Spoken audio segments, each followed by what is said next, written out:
அஸ்ஸலாமு அலைக்கும். ஒரு சூப்பரான ஒரு பன்னீர் நூடுல்ஸ் எப்படி பண்ணலாங்கிறத பார்த்துடலாம்.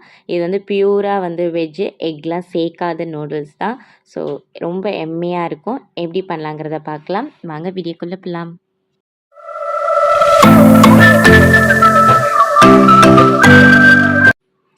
பட்டர் இல்லைன்னா எண்ணெய் எடுத்துக்கோங்க. நான் 2மே சம அளவில் எடுத்துக்கிட்டேன். இப்போது அதில் வந்து நம்ம மிளகாத்தூள், மஞ்சத்தூள், கொஞ்சோண்டு கறி மசாலா, அப்புறம் லைட்டாக உப்பு சேர்த்துட்டு, இப்போ பன்னீரை வந்து உங்களுக்கு எவ்வளோ குவான்டிட்டி வேணும், எந்த சைஸில் வேணுங்கிற அப்படிங்கிற மாதிரி நீங்கள் வந்து கட் பண்ணி வச்சுக்கோங்க. நான் ரொம்ப பெருசாகவும் இல்லாமல், நான் ரொம்ப சின்னதாகவும் இல்லாமல், ரொம்ப மொத்தமாகவும் இல்லாமல், லைட்டாக மெல்லிசான இதில் தான் வந்து நான் கட் பண்ணியிருக்கேன். அப்போ தான் வந்து தனியாக பன்னீர் தெரியாமல் நம்ம வந்து வதக்கும்போது நல்லா வந்து மர்ஜ் ஆகிருக்கும்னு சொல்லிட்டு உங்களுக்கு பிடிச்சமான சைஸில் நீங்கள் வந்து கட் பண்ணிக்கோங்க. கொஞ்சம் ஒரு நிமிஷம் அளவுக்கு நம்ம எண்ணெயில் பன்னீரை வதக்கிட்டு அப்புறம் அதை அப்படியே ஒதுக்கி வச்சுட்டு அந்த எண்ணெயிலே நம்ம வந்து வேணுங்கிற அளவுக்கு வெங்காயம் சேர்த்துக்கிட்டு அப்படியே வந்து நான் காய்கறியும் சேர்த்துக்கிட்டேன். நான் வந்து முட்டைகோஸும் பீன்ஸ் மட்டும் எடுத்திருக்கேன்.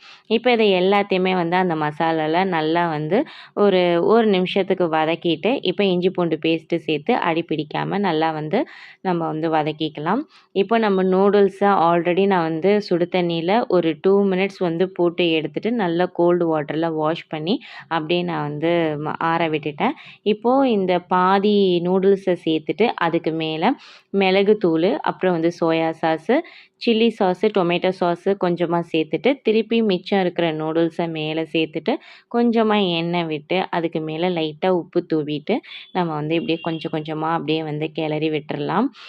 நீங்கள் வந்து நூடுல்ஸ் உடையாம இருக்கணும் அப்படின்னா, நீங்கள் வந்து 2 கரண்டி வச்சுட்டு சும்மா லைட்டாக அப்படியே வந்து கொஞ்சம் கொஞ்சமாக கிண்டி விடுங்க. எனக்கு வந்து ரொம்ப ஃபுல் லென்த்தியா வேணாம். எனக்கு கொஞ்சம் ஒரு மீடியம் சைஸில் இருந்தால் போதுமானதுங்கிறதுனால, நான் வந்து ஒரு கரண்டியே வச்சே நல்லா வந்து மிக்ஸ் பண்ணி விட்டுட்டேன். அவ்வளோதான். ரொம்ப எம்மியா இருக்கும். அது மட்டும் இல்லாமல் இது பியூரா வெஜிடேரியன். ஸோ வந்து நீங்கள் இந்த மந்த் வந்து நீங்கள் இதை ட்ரை பண்ணி பார்க்கலாம். கண்டிப்பாக நம்ம சேனலை சப்ஸ்கிரைப் பண்ணுங்கள். தேங்க்ஸ் ஃபார் வாட்சிங்.